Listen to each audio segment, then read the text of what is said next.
अस्सलाम वालेकुम स्टूडेंट्स, हम लोग चैप्टर नंबर 17 पढ़ रहे हैं इलेक्ट्रिकल प्रॉपर्टीज ऑफ सॉलिड। तो बच्चों प्रॉपर इसको स्टार्ट करने से पहले थोड़ी सी बातें आपको वैसे बताता चलूँ कि इलेक्ट्रिकल कंडक्शन जो होती है वो सॉलिड की बेसिक इलेक्ट्रिकल प्रॉपर्टी होती है। जैसा कि आप लोग जानते हैं metal have tendency to conduct electrons. Metal जो है वो इलेक्ट्रिसिटी को कंडक्ट करते हैं। उसकी वजह क्या होती है, मेटल्स के अंदर प्लेंटी ऑफ फ्री इलेक्ट्रॉन्स होते हैं जो कंडक्शन प्रोसेस में हिस्सा ले रहे होते हैं। जबकि अगर इंसुलेटर की बात की जाए तो इंसुलेटर के पास कोई इलेक्ट्रॉन नहीं होता फॉर कंडक्शन पर्पस के लिए, तो इलेक्ट्रिसिटी को कंडक्ट भी नहीं करते। अगर बात करें कुछ सॉलिड इस तरह के होंगे कि वो लो टेम्परेचर पर इंसुलेट भी हो रहे होते हैं और जब उनका टेम्परेचर हाई करते हैं तो वो कंडक्शन प्रॉपर्टी शो कर देते हैं। तो उनको कह सकते हैं जिनकी इंटरमीडिएट रेंज होती है वो हमारे पास क्या होते हैं, सेमीकंडक्टर। तो स्टूडेंट याद रखिएगा, पहले आपने ऑन द स्ट्रक्चर मटेरियल को क्लासिफाई किया था। On the basis of structure material को क्लासिफाई करते हैं तो कुछ क्रिस्टलाइन सॉलिड होते हैं, कुछ एमॉर्फिक सॉलिड होते हैं और कुछ कौन से होते हैं, पॉलीमेरिक सॉलिड होते हैं। तो स्टूडेंट आज हम मटेरियल को क्लासिफाई करेंगे on the basis of their electrical properties. तो उसके अंदर सबसे पहली क्या होती है, electrical conduction is the basic property of, हमारे पास क्या होगा, इलेक्ट्रिक सॉलिड्स की। Metals have tendency to conduct electron while insulator have don't ability to conduct electrons. तो स्टूडेंट हम सबसे पहले इलेक्ट्रिकल प्रॉपर्टीज के लिहाज से मटेरियल को क्लासिफाई करेंगे। हमारे पास तीन हिस्से बनते हैं, या तो मटेरियल हमारा कंडक्टर होगा, या मटेरियल हमारा क्या होगा, इंसुलेटर, और या मटेरियल हमारा क्या होगा, सेमीकंडक्टर। तो स्टूडेंट अगर मटेरियल्स ऐसे हों जो इलेक्ट्रिसिटी को कंडक्ट कर रहे होते हैं उनको हम क्या कहते हैं, they are known as conductor. मैंने कैसे डिफाइन किया, those materials which conduct electricity easily are known as conductor. जो भी हमारे पास मटेरियल है, क्योंकि आप सॉलिड पढ़ रहे हैं तो डेफिनेटली सॉलिड की बात कर रहे हैं, सॉलिड के अंदर मेटल्स जितनी भी होती हैं सब के अंदर फ्री इलेक्ट्रॉन्स होते हैं तो इलेक्ट्रिसिटी को कंडक्ट करती हैं। दैट्स व्हाई उनको हम क्या कह देते हैं कि वो कंडक्टर्स हैं। अगर कंडक्टिविटी की बेटा रेंज देखी जाए तो सबसे बेहतरीन कंडक्टर जो है वो सिल्वर होता है। उसकी 1.5 to 10⁻⁻8 ओम मीटर रेजिस्टिविटी होती है। उसके बाद बात करें सिल्वर के बाद आती है कॉपर। कॉपर की जो रेजिस्टिविटी होती है, रेजिस्ट करने की एबिलिटी होती है 1.54 10⁻⁻8 ओम मीटर, ये रेजिस्टिविटी की यूनिट है। उसके बाद आती है आपके पास गोल्ड 2.2 10⁻⁻8 ओम मीटर, हमारे पास रेजिस्टिविटी का यूनिट आ गया। तो बात करने का मकसद ये है कि सिल्वर भी हमारा एक अच्छा कंडक्टर है, कॉपर भी हमारे अच्छे कंडक्टर है और गोल्ड भी हमारा क्या होगा, एक अच्छा कंडक्टर होगा। तो बेटे इनकी कंडक्टिविटी रेंज कितनी होती है कि किस मटेरियल की इतनी रेंज हो तो आप कंडक्टर कह सकते हैं। उसके लिए सिंपल चैप्टर नंबर 13 का रेजिस्टिविटी वाला टॉपिक आपने ज़हन में लेके आना है। जैसे मैंने बोला आपको सिल्वर 1.5 to 10⁻⁻8 ओम मीटर होगा और कॉपर क्या होगा 1.54 10⁻⁻8 ओम मीटर होगा और हमारा गोल्ड क्या होगा 2.2 10⁻⁻8 ओम मीटर होगा। तो बच्चों इसके साथ अगर कंडक्टिविटी रेंज निकालना चाहते हैं आप, रेजिस्टिविटी का क्या ले लेंगे हम, रेसिप्रोकल। तो रेजिस्टिविटी का रेसिप्रोकल है वो आपको कंडक्टिविटी देता है जिसको हम सिग्मा से दार करते हैं। तो देखते हैं यहां से कैसे। एग्जांपल में सिल्वर है, कॉपर है और गोल्ड है, ये तीन एग्जांपल मैंने दिए हैं। इनका कंडक्टिविटी रेंज यानी कि पावर कितना होता है, +7 ओम इनवर्स मीटर इनवर्स क्या होगा इसका यूनिट। कोई आपसे पूछ लेता है कि ये कहां से निकाला, आपको कैसे पता चला, तो आप सिंपली कहोगे कि हमें रेजिस्टिविटी का पता था, कि हमें पता है चैप्टर नंबर 13 में हम पढ़ के आए हैं ये बात कि हमारे पास सिल्वर की रेजिस्टिविटी कितनी होती है 1.5 to 10⁻⁻8 ओम मीटर रेजिस्टिविटी है। तो स्टूडेंट अगर आपने इसकी कंडक्टिविटी निकालनी है तो कैसे निकालेंगे, अगर इसका रेसिप्रोकल ले लिया जाए, सिग्मा कहते हैं कंडक्टर्स के लिए इस्तेमाल करेंगे और रो इस्तेमाल करते हैं रेजिस्टिविटी के लिए, याद रखनी है बात आपने। तो कंडक्टिविटी क्या होगी, रेसिप्रोकल ऑफ क्या होगी हमारे पास, रेजिस्टिविटी।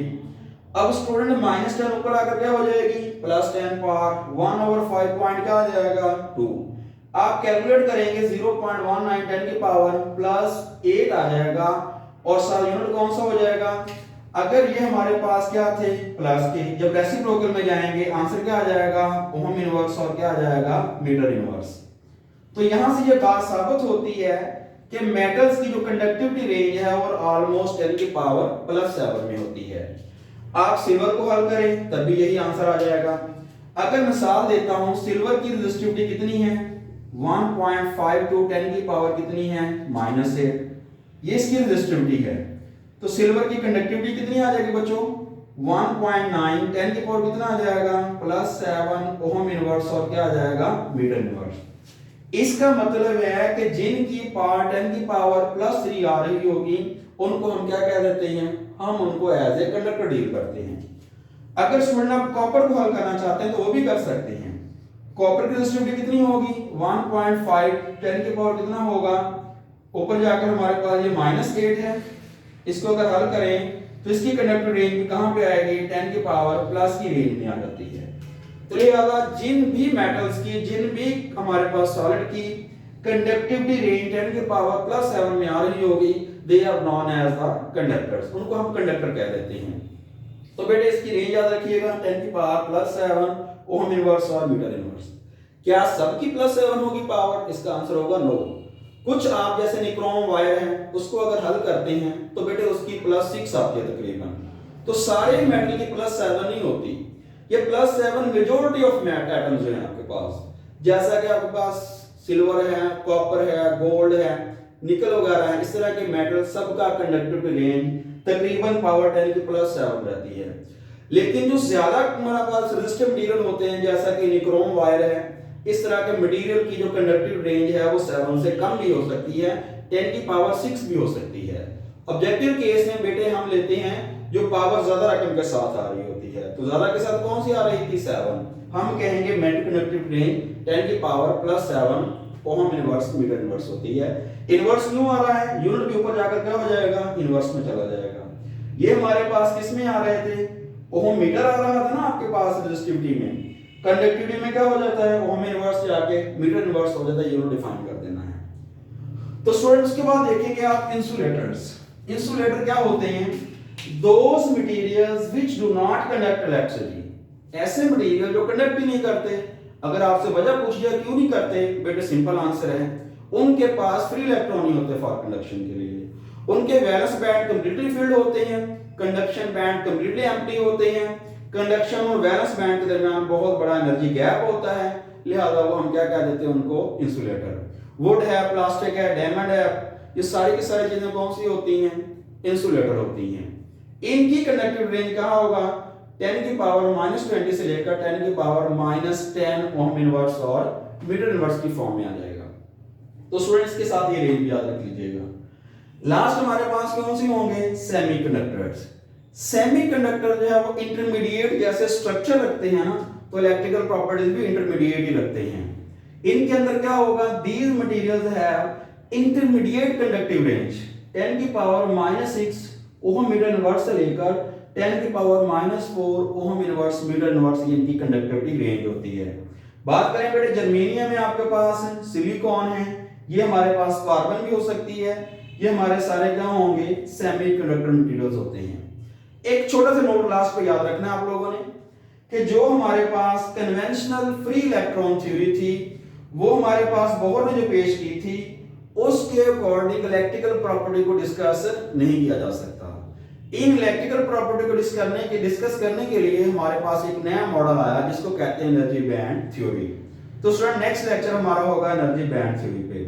तो स्टूडेंट यहां तक आपके पास था सॉलिड की इलेक्ट्रिकल प्रॉपर्टीज में कितने मटेरियल होते हैं, on the basis of electrical property 3 होते हैं, on the basis of structural property भी सॉलिड 3 तरह के होते हैं, क्रिस्टलाइन है, एमॉर्फस है, पॉलीमेरिक है, और on the magnetic property of solid भी मटेरियल 3 तरह के होते हैं। तो वो कौन से होते हैं, पैरामैग्नेटिक होते हैं, डायमैग्नेटिक होते हैं और फेरोमैग्नेटिक होते हैं। तो स्टूडेंट याद रखना है कि मटेरियल क्लासिफाई उसके स्ट्रक्चर के लिहाज से करें तो भी 3 तरह के, इलेक्ट्रिकल प्रॉपर्टी के लिहाज से करेंगे तो भी 3 तरह के मिलेंगे, मैग्नेटिक प्रॉपर्टी के लिहाज से करेंगे तो भी 3 तरह के मिलेंगे। स्टूडेंट इसकी प्रॉपर इलेक्ट्रिकल कंडक्शन को समझने के लिए आपको एनर्जी बैंड थ्योरी को देखना जरूरी होगा। इंशाल्लाह नेक्स्ट लेक्चर होगा हमारा एनर्जी बैंड थ्योरी पे। जब तक के लिए अल्लाह हाफिज।